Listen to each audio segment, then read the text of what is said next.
Título: El trabajo interior. Una historia estoica sobre el desempleo y la dignidad en la era moderna. Capítulo 1. El correo. La ciudad se despertaba con prisa. Autos sonaban como latidos nerviosos, pantallas se encendían antes que los ojos de quienes la sostenían, y el café ya no era un ritual, era gasolina para la productividad. En ese caos perfectamente coreografiado, Marcelo miraba su bandeja de entrada desde la pequeña cocina de su apartamento. Tenía un mug de café frío entre las manos. Dormía mal desde hacía semanas. Un asunto en negrita destacaba: finalización de contrato, recursos humanos. No lo abrió de inmediato. Con solo leer el encabezado, supo lo que significaba. Durante días lo había sospechado: reuniones improvisadas, silencios extraños entre colegas, llamadas del jefe sin propósito claro. No era paranoia. Era el preludio. Cuando al fin hizo clic, el texto era breve, casi quirúrgico. Le agradecían por su contribución y le deseaban suerte en futuros proyectos. Ninguna mención a su esfuerzo, a las horas extra, a los fines de semana frente al portátil. Solo un párrafo clínico y una firma digital. Se quedó sentado sin moverse, con el cursor aún parpadeando en la pantalla. No sintió rabia. No lloró. No gritó. Solo una especie de entumecimiento interno. Como si su cuerpo aún no le hubiese informado al alma que ya no era parte de la maquinaria. Fue al baño. Se miró en el espejo. Los ojos hinchados. La barba comenzando a crecer irregular. ¿Y ahora qué?, murmuró. Pero la peor parte vino por la noche, cuando habló con su madre por videollamada. Fingió una sonrisa. Dijo que era temporal, que ya tenía otros planes, que todo estaría bien. Ella le creyó, como suelen hacerlo las madres. Pero al cerrar la llamada, el silencio del apartamento le devolvió la verdad. No tenía ni idea de qué iba a hacer. Capítulo 2. El ruido interior. Durante los primeros días, Marcelo siguió el manual del desempleado funcional: actualizar su CV, mejorar su perfil de LinkedIn, buscar vacantes, enviar correos con plantillas. Fingía estar ocupado. Estoy en proceso, decía cuando algún amigo preguntaba. Pero por dentro, algo comenzaba a desmoronarse. No era el dinero, todavía. Había ahorrado lo suficiente para un par de meses. Era algo más profundo. Una erosión de identidad. Antes, podía presentarse como Marcelo, consultor en estrategia digital. Ahora, ¿quién era sin eso? Se convirtió en su propio vigilante. Cada hora que no era productiva le generaba culpa. Se sentía ineficiente, casi culpable por descansar. Incluso cuando se permitía ver una película, su mente le decía: ¿de verdad crees que te mereces esto? Las redes sociales no ayudaban.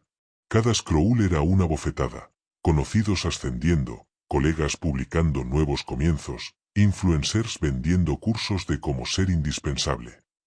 Y él, sin rumbo, con la sensación de ser un náufrago en una ciudad hiperconectada.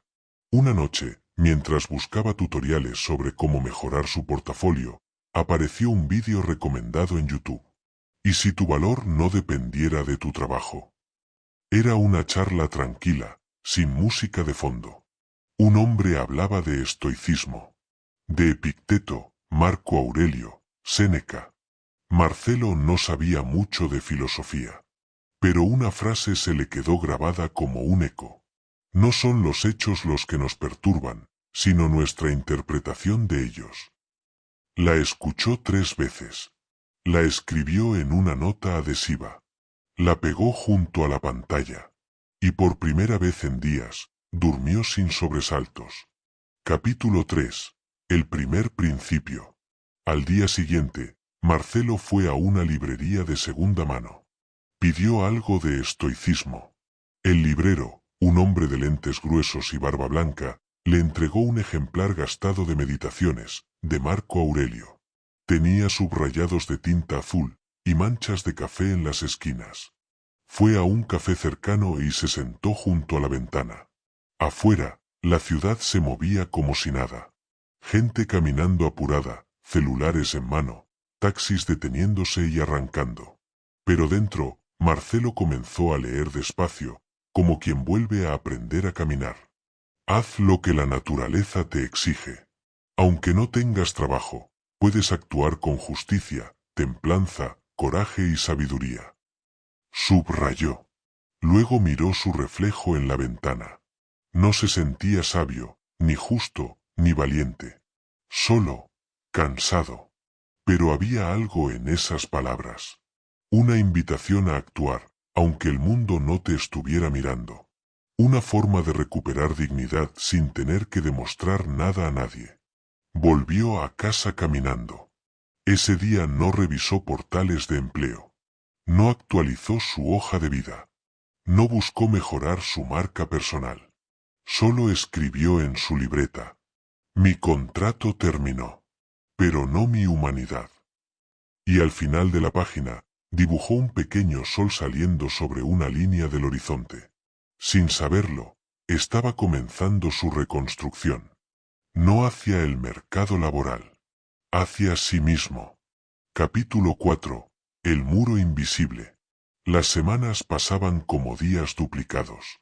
Marcelo seguía su rutina de búsqueda, pero ahora con otro tono, menos desesperación, más curiosidad por su proceso interior.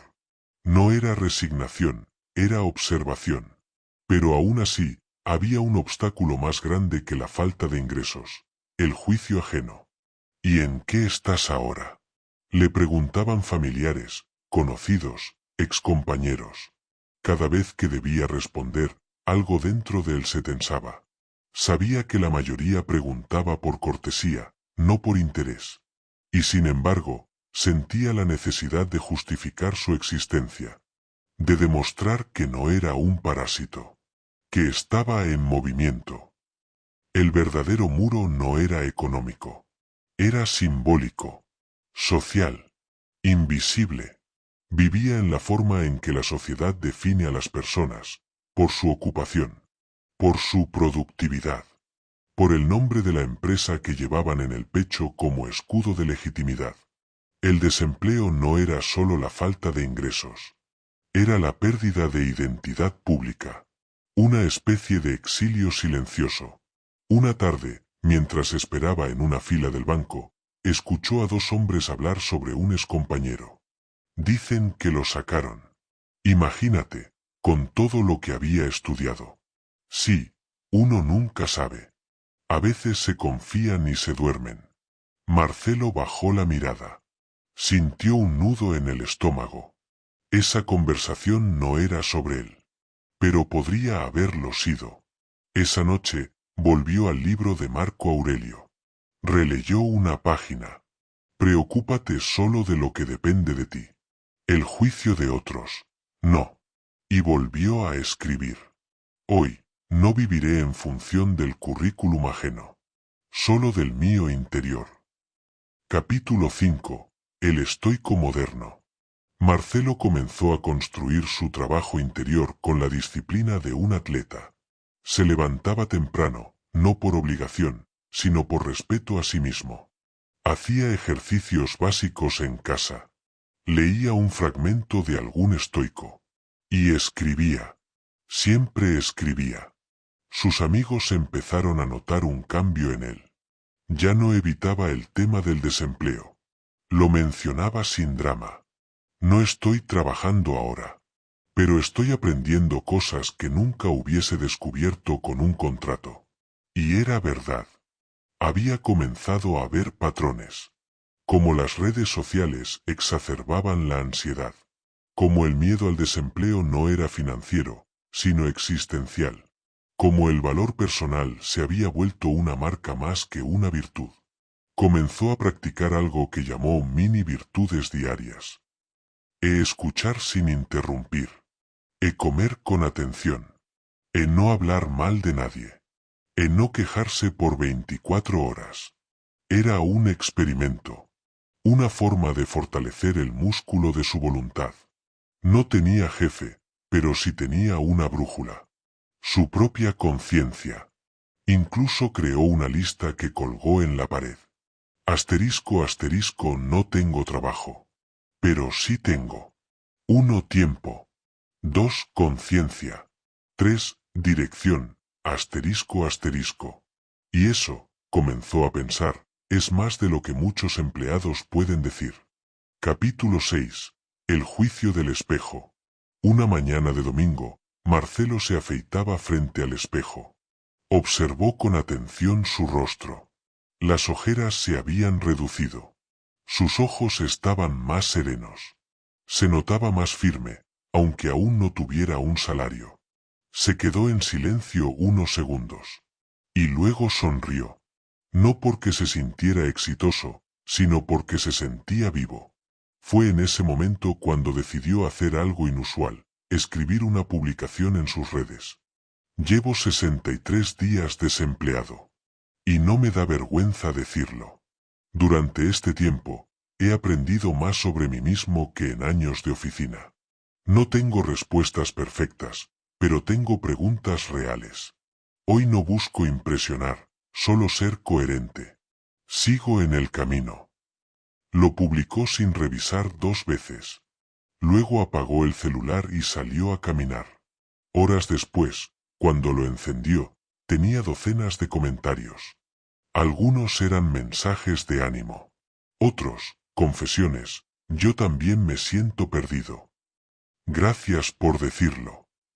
No sabía que se podía hablar así del desempleo sin vergüenza. Incluso un antiguo colega le escribió en privado. Tu post me hizo pensar. Yo tengo trabajo, pero estoy vacío por dentro. Gracias.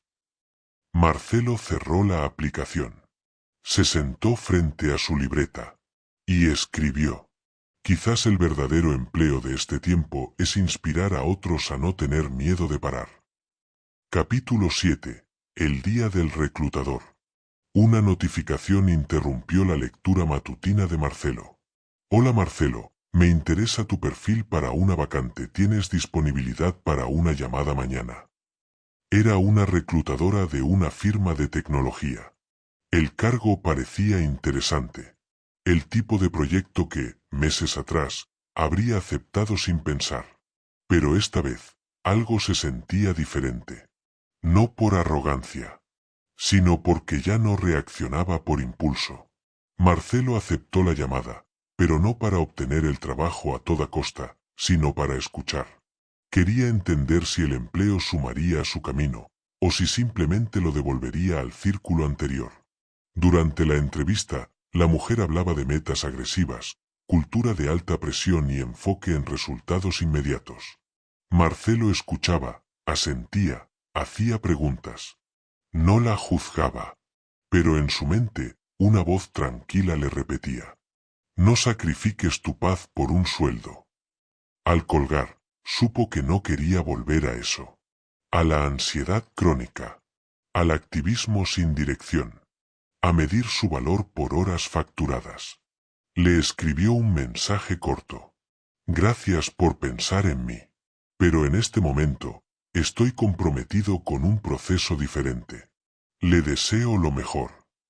Y por primera vez, rechazar una oferta le dio más autoestima que aceptarla. Capítulo 8. El momento estoico. Esa misma semana, su cuenta bancaria bajó de forma preocupante. Calculó que tenía para un mes más, máximo. La angustia regresó. Pero esta vez, no como niebla, sino como una visita conocida. No huyó. La observó. ¿Qué es lo peor que puede pasar? ¿Qué necesito realmente? Depende de mí. Fue al mercado. Compró arroz, lentejas, huevos. Comida suficiente. Hizo cuentas. Podía sobrevivir. Más que eso, podía simplificarse. Redujo gastos. Canceló suscripciones. Vendió un aparato que no usaba. Se sintió ligero. Recordó a Epicteto, que siendo esclavo, decía, la libertad no consiste en tener lo que deseas, sino en no necesitarlo. Una tarde, mientras caminaba por el barrio, notó un cartel en una librería comunitaria. Buscamos voluntarios para talleres de escritura con jóvenes. Entró. Se ofreció. Al día siguiente, estaba guiando a 6 adolescentes en un salón modesto, hablando de cómo escribir sus propias historias. Al final de la sesión, uno de los chicos dijo: «Nunca nadie me había preguntado qué pienso». Marcelo volvió a casa con una sonrisa. No había ganado dinero, pero había aportado algo real. Capítulo 9. La entrevista interior. Una mañana de lluvia, Marcelo se sentó con su diario. Quiso hacer algo distinto. En lugar de escribir su día, escribió una entrevista consigo mismo. ¿Quién eres, ahora que no tienes trabajo? Soy alguien que está descubriendo cómo vivir con menos y ser más. ¿Qué has ganado durante este desempleo? Tiempo, perspectiva, fortaleza interior. ¿Qué perdiste? La ilusión de que valgo solo si produzco. ¿A qué temes hoy? A volver a ser quien era, solo por encajar. ¿Qué aprendiste de los estoicos? A no reaccionar, a observar, a distinguir lo que está bajo mi control.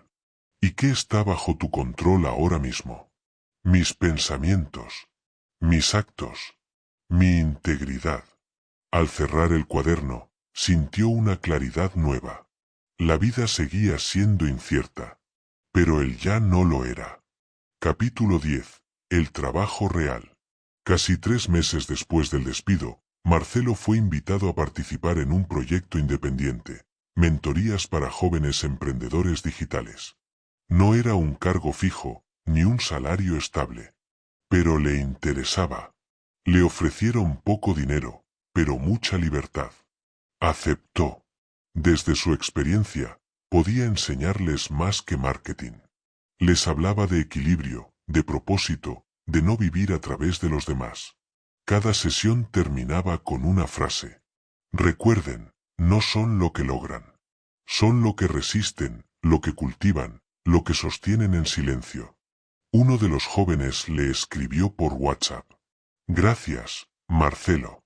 Me hiciste ver que también puedo existir sin likes». Él sonrió. No lo sabía aún, pero ese sería su nuevo trabajo: ayudar a otros a no olvidarse de sí mismos. Epílogo. El contrato del alma. Un día cualquiera, Marcelo volvió a pasar frente al edificio donde trabajaba antes. Las luces aún encendidas, los mismos trajes, los mismos rostros apurados en sus celulares. Se detuvo unos segundos frente al ventanal. Nadie lo notó. Y no necesitaba que lo hicieran. No sentía nostalgia, ni rencor. Solo entendía que aquel ciclo había terminado. Y que, en el tiempo que muchos habrían llamado fracaso, él había firmado un contrato mucho más importante, con su propia conciencia. El desempleo, pensó, había sido su maestro.